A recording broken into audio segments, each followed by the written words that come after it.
bikin Persekjen memalukan, Bu Sekjen. Ya iyalah, Anda jangan senyum. Anda membuat Persekjen tidak berpikir, mana keadilan sosial bagi seluruh rakyat Indonesia, Pak Menteri? Anda sebagai kepala kementerian mau nggak diverifikasi sama dinas? Bapak Ibu ini kan orang-orang pintar setahunya saya di Kemendikbud, orang-orang berpendidikan. Kok bisa salah mengambil kebijakan? Berikutnya dari Demokrat, silakan Bu Anita. Baik, terima kasih pimpinan dan Pak Menteri dan jajaran yang saya hormati. Pertama-tama kita semua mengetahui bahwa ada kekurangan anggaran ya 15 triliun. Tetapi kalau menurut saya mari kita koreksi diri. Kenapa ini terjadi? Jujur sama diri kita sendiri. Anggaran yang sudah diberikan begitu banyak tahun 2024 apakah sudah digunakan dengan baik atau tidak? Jangan kalau dikurangin kita sedih, tapi waktu dikasih banyak kita tidak menggunakannya dengan baik. Kenapa saya mengatakan tidak melakukannya dengan baik? Karena sampai hari ini Pak Menteri berulang kali saya katakan bahwa masih banyak persoalan terhadap realisasi anggaran dan penyerapan anggaran APBN itu ke daerah, baik transfer daerah, itu banyak persoalan. Mau masalah guru, sampai sekarang guru P3K yang sudah lolos P3K sampai sekarang belum dikasih SK. Provinsi NTT belum, mereka belum terima SK. Kedua, guru-guru daerah terpencil masih banyak yang belum terima juga tunjangannya. Ketiga, banyak bangunan-bangunan sekolah yang masih terbengkalai padahal dari 2021 anggarannya. Saya sangat kasih contoh di Kabupaten Kupang ada 17 sekolah bangunan yang dari 2001 sampai sekarang tidak terselesaikan. Mau lagi kita lihat lagi dana-dana PIP. Nah, makanya kemarin saya mengatakan bahwa kalau KPK memberikan rekomendasi kepada Kemendikbud, harusnya Kemendikbud sadar. Karena apa, kami Dewan kami sudah bilang setiap rapat banyak persoalan, lakukan pengawasan, laporkan kepada kami. Tapi kami tidak pernah didengar, ya kan? Akhirnya sekarang KPK memberikan rekomendasi, baru seakan-akan Kemendikbud kayak kebakaran jenggot. Bahkan kami anggota pemangku kepentingan mau diatur sama Kemendikbud untuk melakukan verifikasi oleh dinas. Loh, Anda sebagai kementerian mau nggak dilakukan verifikasi sama dinas? Jangan suruh dinas, jangan suruh apa yang kita usulkan harus dilakukan verifikasi oleh dinas. Kita ini lembaga tinggi negara, wakil rakyat. Kita yang menentukan anggaran di Indonesia ini. Bagaimana kepala dinas bisa memverifikasi data yang kita berikan? Anda sebagai kepala kementerian mau nggak diverifikasi sama dinas? Bapak Ibu ini kan orang-orang pintar setahunya saya di Kemendikbud, orang-orang berpendidikan. Kok bisa salah mengambil kebijakan?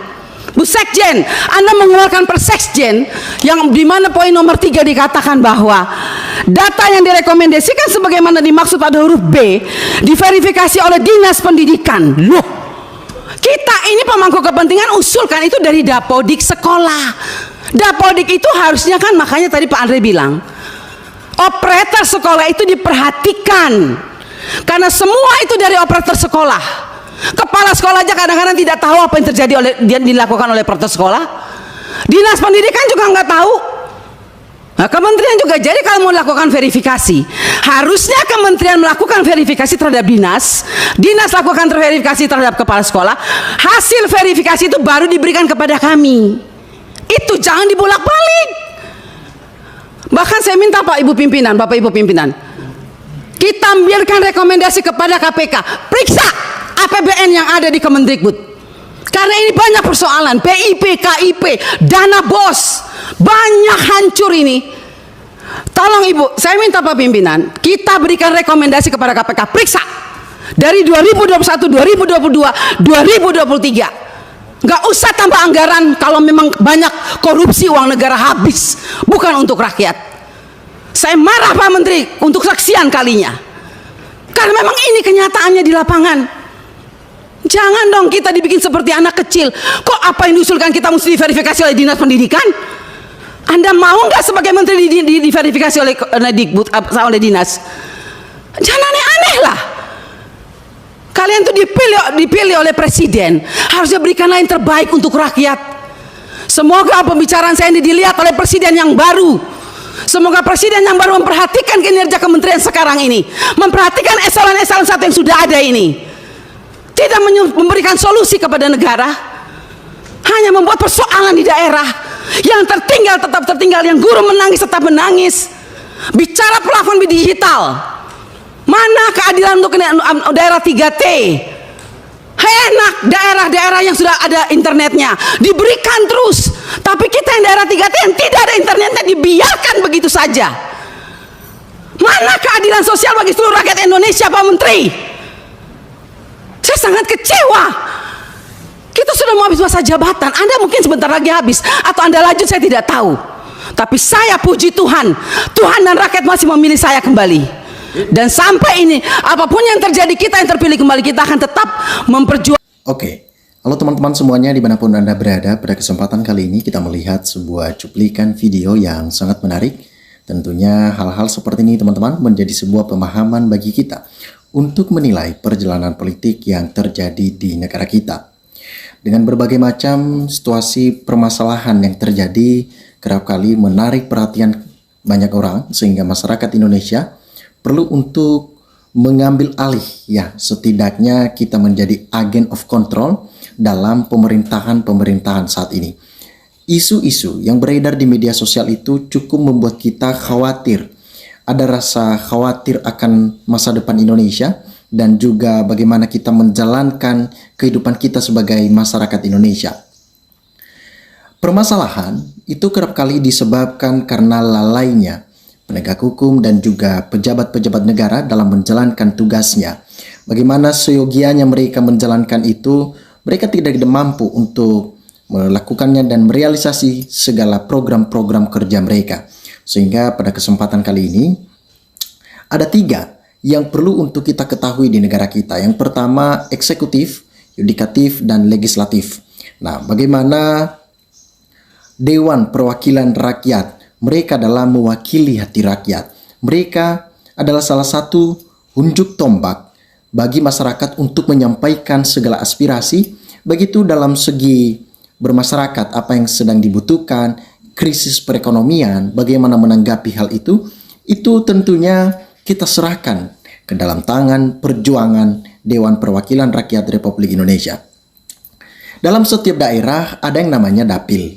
Dapil itulah yang di sana ada DPR-nya ataupun ada wakil rakyatnya yang membawakan suara tersebut ataupun aspirasi rakyat di daerah-daerah setempat.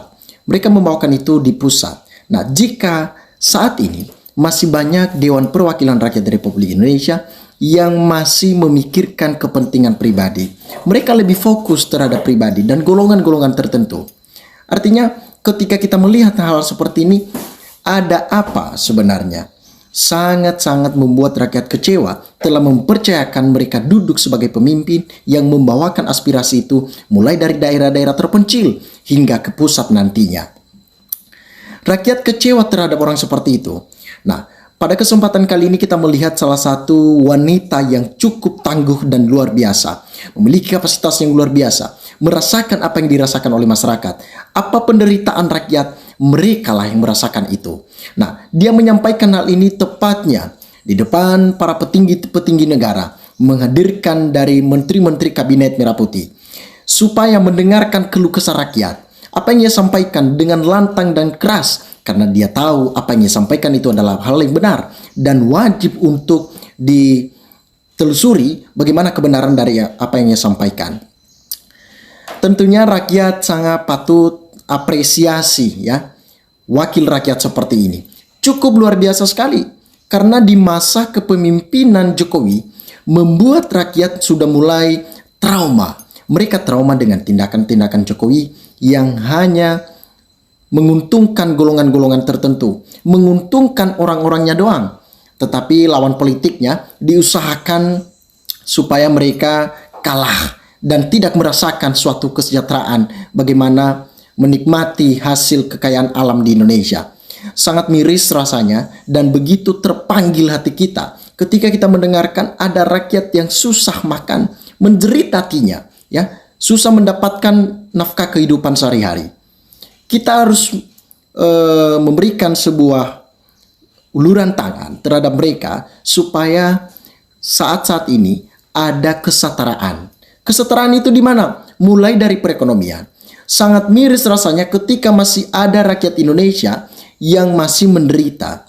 Memang pada dasarnya negara Indonesia telah merdeka. Jika negara kita telah merdeka, artinya suatu kemerdekaan tidak ada lagi yang namanya menjerit hati ataupun tangisan yang begitu mendalam. Membuat kita sebagai rakyat saat ini, teman-teman, mulai kecewa dan tidak percaya lagi terhadap pemerintahan. Karena dengan berbagai macam situasi politik, gesekan politik, mereka lupa dengan siapa mereka harus mengabdi.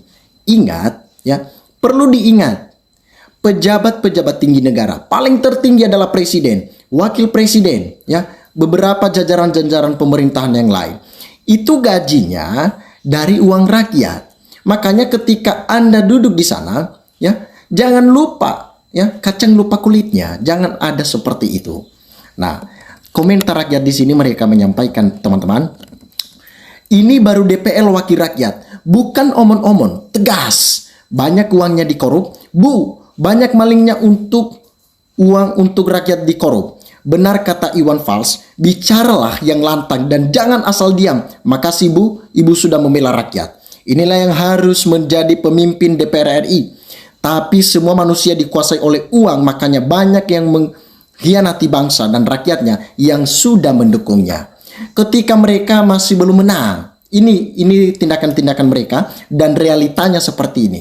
Ketika ada calon-calon pemimpin yang masih belum menang, mereka berusaha keras membangun sebuah gimmick-gimmick supaya simpatisan rakyat itu tertuju terhadap mereka. Seakan-akan mereka ini pro kepada rakyat. Mereka harus dipilih, meyakinkan rakyat 100% untuk mereka dijadikan seorang pemimpin.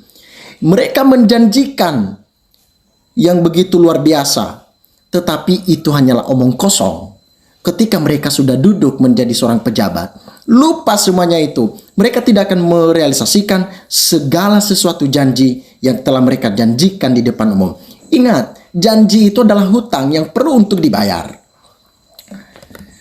Teman-teman, salah satu tolak ukur bagi masyarakat Indonesia tidak menjadi suatu permasalahan ketika masih banyak orang-orang yang tidak menepati janjinya.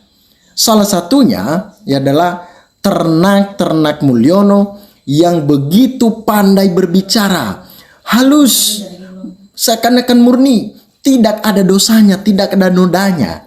Namun di lain sisi, makanya ada pepatah mengatakan ada udang di balik batu. Nah, ada tujuan-tujuan terselubung yang memang kita tidak mengetahui hal itu. Namun di kemudian hari kelak masyarakat tidak akan memberikan kepercayaan itu terhadap mereka untuk memimpin negara ini ke depan.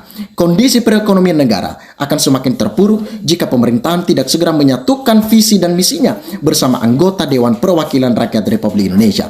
Kalau begini, semua anggota Dewan pasti Indonesia sejahtera, pasti rakyat merasakan kedamaian, ya, keadilan bagi rakyat Indonesia. Apa gunanya mereka menjadi pejabat? Apa gunanya pemerintahan ini? Apa gunanya DPR ini jika mereka tidak juga menjalankan fungsional mereka sebagai pejabat publik yang selayaknya melayani masyarakat Indonesia dengan baik?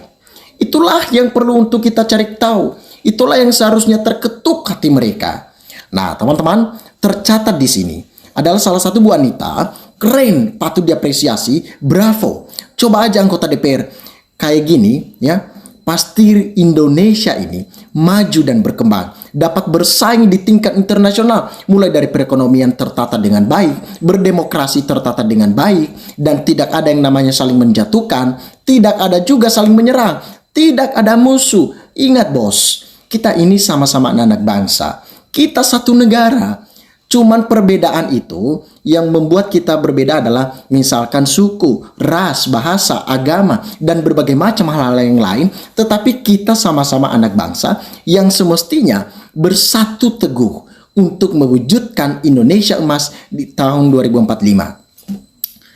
Teman-teman dimanapun Anda berada, silahkan berikan tanggapan teman-teman di dalam kolom komentar ini. Apa yang teman-teman tahu, yang teman-teman dengar, cantumkan di dalam kolom komentar ini. Sehingga kita dapat bertukar pikiran antar satu dengan yang lain lewat kolom komentar ini. Terima kasih teman-teman, salam NKRI, harga mati.